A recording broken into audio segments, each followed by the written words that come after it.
Search and rescue teams operate on designated emergency radio frequencies. Distress calls received. Teams dispatched. Coordinates confirmed. Standard protocol since the 1960s. SAR bases monitor emergency frequencies 24 hours daily. Hikers transmit distress calls. Teams respond. Victims extracted. Lives saved. Except at some SAR bases, emergency radios receive distress calls before victims are lost. Calls describing rescues in detail before teams dispatch. Locations named. Conditions specified. Outcomes predicted, including whether the victim will be found alive. All calls originate from the SER base emergency radio. A radio that's powered off, unplugged, locked away, transmitting distress calls about rescues that haven't begun, predicting outcomes 3 days ahead, with perfect accuracy. This is about emergency radios that predict the future, and SAR teams that won't use them, because knowing how a rescue ends doesn't mean you can change it. On August 14, 2006, at 13:42 hours, Cascade Valley SAR Base received a distress call on emergency frequency 155.160 MHz. The voice was calm, clinical, detailed. Distress call for lost hiker. Male, approximately 40 years old, hiking alone. Last known position, Eagle Ridge Trail, mile marker 7.3. Current location, northeast slope of Eagle Peak.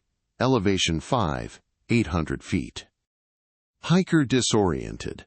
Mild dehydration. No serious injuries. Recovery team will locate victim in clearing near Granite Outcrop, 400 yards northeast of Trail Junction. Estimated response time, 2 hours 15 minutes. The call ended. SAR coordinator Jennifer Morrison logged the transmission. But something was wrong. The call didn't sound like distress. No panic. No heavy breathing. Clinical. Like reading a report already written. And Morrison recognized the voice. It sounded like her own. Morrison radioed SAR team leader Christopher Nguyen. Relayed the details. Nguyen's team dispatched at 13:55 hours. Morrison checked the equipment room. The SAR base emergency radio was powered off. Unplugged. Locked in a metal cabinet. Keys in Morrison's office. The radio had been offline for 3 days. Scheduled maintenance.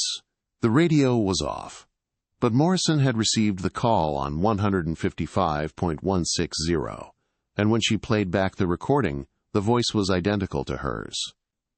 She'd transmitted a distress call from a radio that was turned off. At 1,558 hours to 2 hours 3 minutes after dispatch, Nguyen's team located the hiker. Male, early 40s, alone. Northeast slope of Eagle Peak, 800 feet.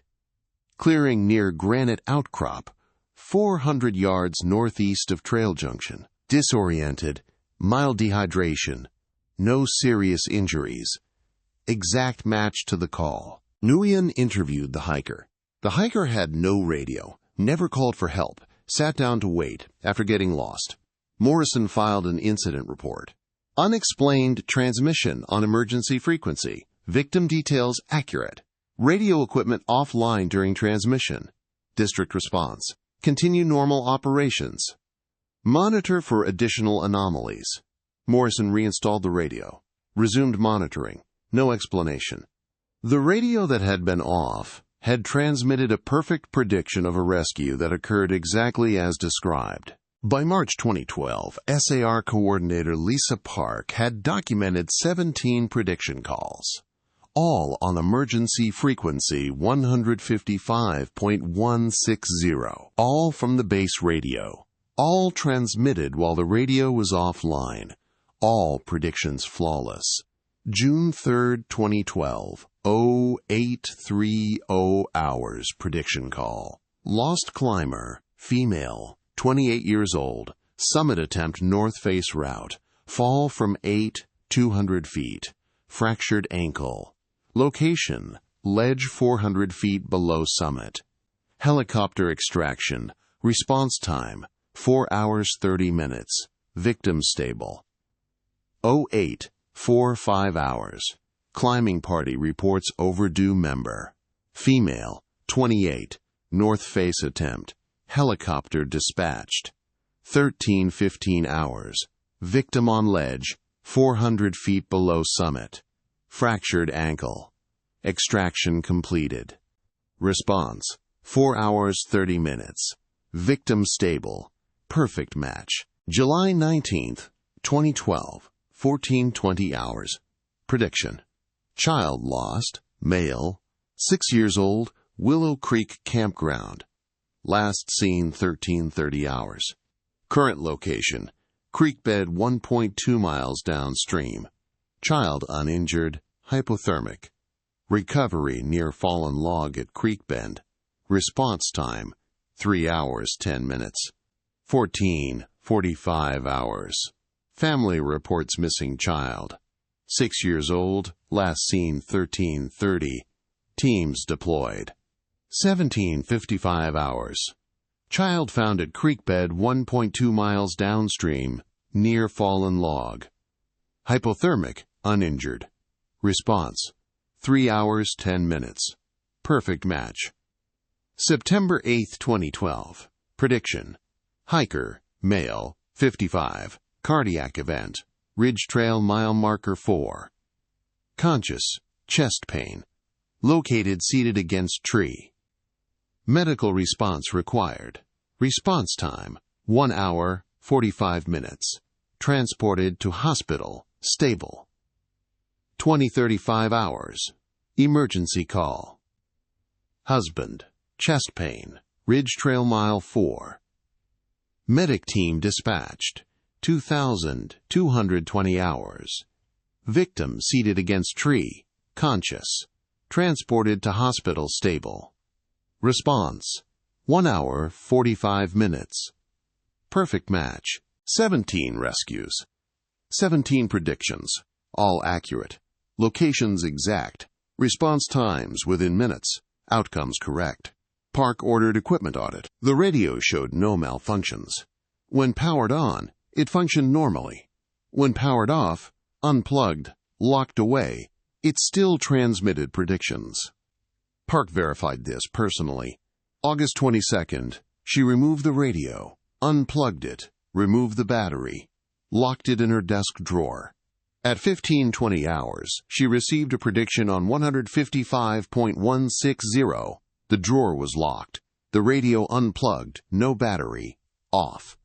The prediction described a rescue 3 hours later. At 18:20 hours, the rescue occurred exactly as predicted. On September 1, 2012, Park ordered the radio destroyed, disassembled, circuit boards removed, metal housing melted down, electronic components disposed of. Nothing remained. September 8, 1 week later, Park received a prediction on 155.160. The replacement radio installed September 5th was powered off, unplugged, locked away. The prediction described a rescue on September 10th. On September 10th, the rescue occurred exactly as predicted.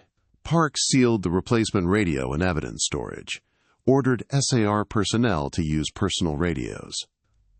Emergency frequency 155.160 would no longer be monitored from base. The predictions continued. On personal radios, vehicle radios, handheld units, always 155.160. Always accurate. Park implemented new protocol. Log prediction calls. Do not alter operations based on predictions. Conduct standard SAR procedures regardless of prediction content. SAR teams would ignore what the radio told them and respond anyway. On November 2, 2018, at 06:45 hours, SAR team leader Marcus Lee received a transmission on 155.160. He was responding to an overdue hiker report. The voice was calm, specific. Prediction for SAR mission November 2 to 5, 2018. Missing hiker, male, 34 years old, solo backpacking, Eastern Wilderness. Last contact, October 31st, 2200 hours. Search conducted by Team Leader Marcus Lee. Team members Ryan Hayes, Emma Torres, Daniel Kim. Search area, Granite Basin to Summit Lake Corridor. Victim located November 5th, 9:40 hours. Elevation 6, 400 feet, 2.3 miles north of Summit Lake. Victim found deceased. Cause, hypothermia. Body position beside trail, seated against boulder. The transmission ended. Lee radioed SAR base, reported the prediction. The voice had named him. Named his team. Hayes, Torres, Kim. The prediction covered 3 days. Victim found deceased. November 5th. Hypothermia. SAR coordinator Amanda Foster asked, "Do you want a different team assignment?" Lee said, "No, it's a prediction. Doesn't mean it's real." Foster said, 17 predictions in 2012.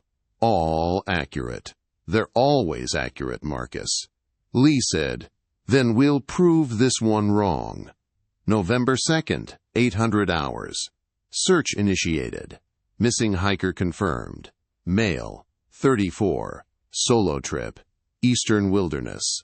Last contact, October 31st.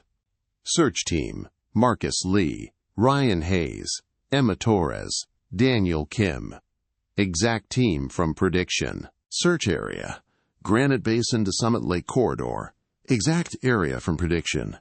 Lee briefed his team, told them about the prediction. Found deceased. Hypothermia. November 5th. Hayes asked, "Do we search differently?" knowing the outcome. Lee said, "We search the same. Maybe we find him alive. Maybe the prediction is wrong." November 2 to 4. Full search. Grid patterns. Aerial support. Ground teams. No sign of victim. November 5th, 9:35 hours. Emma Torres radioed, "I've got something. Elevation 6, 400 feet, 2.3 miles north of Summit Lake. I see an emergency blanket. 0940 hours. Victim located. Male. Deceased. Beside trail. Seated against boulder. Emergency blanket visible. Hypothermia. Estimated death. November 2nd. Exact location from prediction. Exact position. Exact time of discovery. Exact cause." Lee radioed Foster. The prediction was accurate. Foster was quiet. Then, "We searched for 3 days. Full effort," Lee said. "The prediction knew. We couldn't change it," Foster said. "Then what's the point, if the outcome is already decided?" No answer. November 12, 2018. Foster issued directive.